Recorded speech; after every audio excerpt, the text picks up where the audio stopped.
Assalamualaikum warahmatullahi wabarakatuh. Good day, Ma'am Surmiati. My name is Rizka Putri Fitria and my partner, Dhiya, Annisa, Ulaya.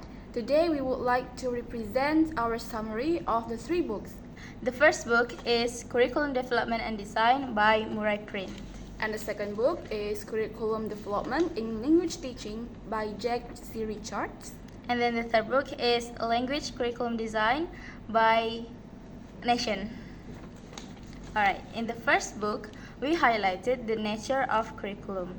The author says that there are so many perceptions and understandings of curriculum that are certainly different, whether in school curriculum or even in other institutions, but Print will focus on schools in Australia. In schools, there is a different understanding of curriculum between teachers and parents. Teachers understand that curriculum is the intended and or written curriculum which an institution creates for students within their educational system, outlining what teachers should instruct in that system, while parents interpret curriculum as what students should learn to become useful members of society, or what is commonly called the entitlement curriculum. Then, from the many perceptions, Print states to understand about other people's perceptions of curriculum in communication. So there are several perceptions suggested by Gladstone apart from the 2 mentioned earlier, which are intended or written curriculum and the entitlement curriculum. 1. The ideal or recommended curriculum. What scholars suggest as an answer to fulfill a requirement and thus seen as the most fitting educational plan for students. 2. The available or supported curriculum. The curriculum that can be effectively taught in the school with the right resources, including personnel and materials. 3. The implemented curriculum. The content that teachers actually deliver in their classrooms as they interact with students, considering both the planned curriculum and the resources at hand. 4. The achieved curriculum. The knowledge and skills that students acquire through their engagement with the implemented curriculum. And 5. The attained curriculum. Assessing student learning, often through tests, to uncover the knowledge gained by students. This assessment typically aligns with the planned curriculum. And the fundamental characteristics shared by curricula include these elements. 1. A structured educational program created for students. 2. Deliberate planning aimed at defining desired learning achievements. And 3. Some organizations or framework to support the learning process. And the second book is Curriculum Development in Language Teaching by Jack C. Richards. In Chapter 1, it discusses about the historical background of curriculum development and approaches that finally found as the importance for language teaching. First of all, I will explain the interpretation of syllabus design and curriculum development and what are the differences between them according to the author, Richards. So, syllabus design is a component or part of curriculum development that focuses on the content within a specific course, whereas curriculum involves the process of planning an entire language education program. Curriculum development in language teaching began in the 1960s. The methods have used are grammar translation, direct structural reading, audiolingual, situational method, and the communicate approach. Language teaching methods have changed over time to focus on what should be taught.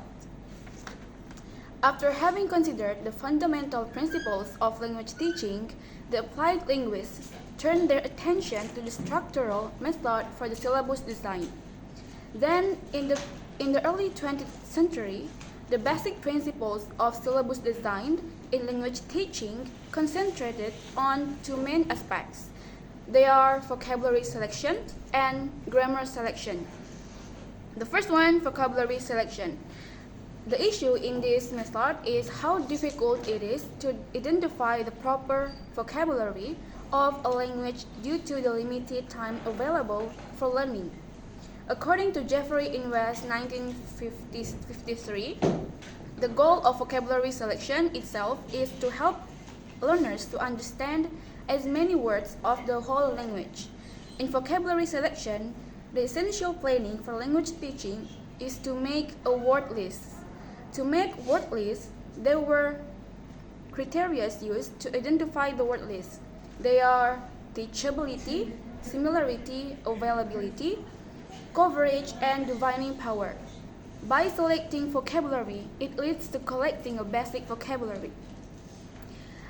And the second is grammar selection. The second aspect is grammar selection because in this case of grammar, selection is linked to the issue of gradation. According to Palmer, the grammatical material must be classed and select them in accordance with their degree of importance. The principles that have been used as a basis for developing grammar syllabus are simplicity and centrality because these structures are simple and more central to the basic structure of a language. Then, assumptions underlying early approaches to syllabus design. In this part, early approaches to syllabus design were based on certain assumptions about how language learning occurs. Some of them are vocabulary and grammar are the basic units of language. The second, the same needs for all language learners. And the third, the process of learning a language is largely determined by the textbook.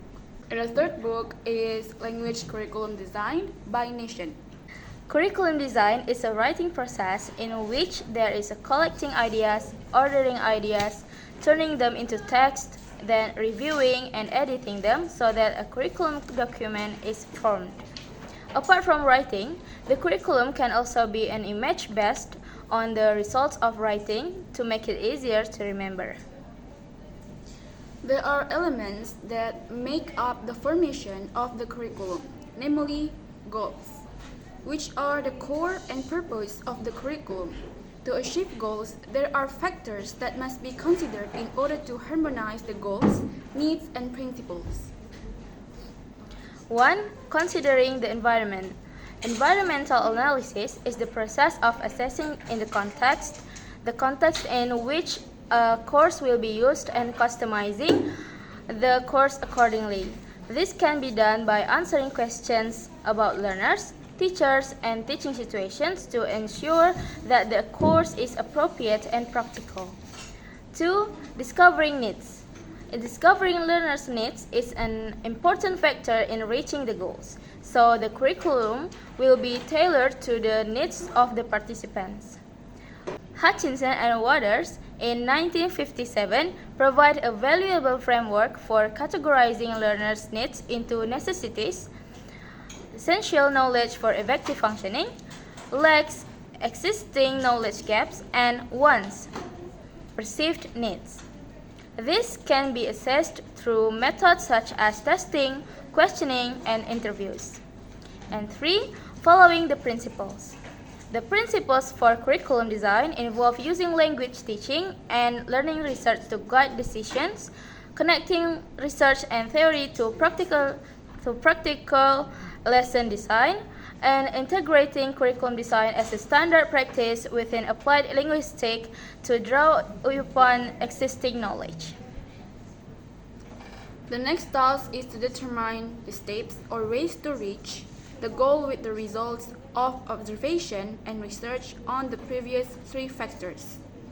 The steps in achieving the goal are content and sequencing, finding a format and presentation of material, monitoring and assessing, and evaluating. The first one is content and sequencing. Language course content consists of language elements, ideas, skills, and strategies that meet the goals of the course.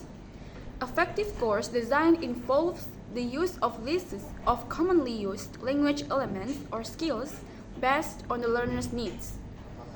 Analyzing learners' needs is essential for identifying course content, especially in terms of the language component. The form of syllabus selected, like linear, modular, etc., affects the frequency of item repetition and practice. The second is finding a format and presenting material.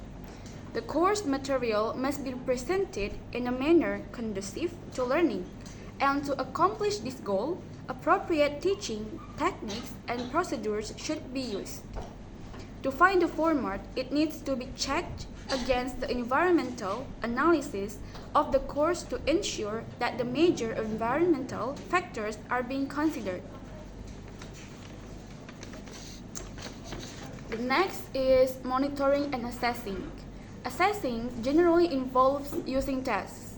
An important distinction in testing is between proficiency tests, which measure what a learner knows about the language, and achievement tests, which measure what has been learned from a particular course. Other methods include observation and monitoring, using checklists and report forms, getting learners to collect samples of their work in folders, and getting learners to talk about their learning. And the last one, evaluating a course. The main purpose of evaluating a course is to continue or discontinue the course, or to make improvements to the course. That's all from us. Thank you so much for listening, and Assalamualaikum warahmatullahi wabarakatuh.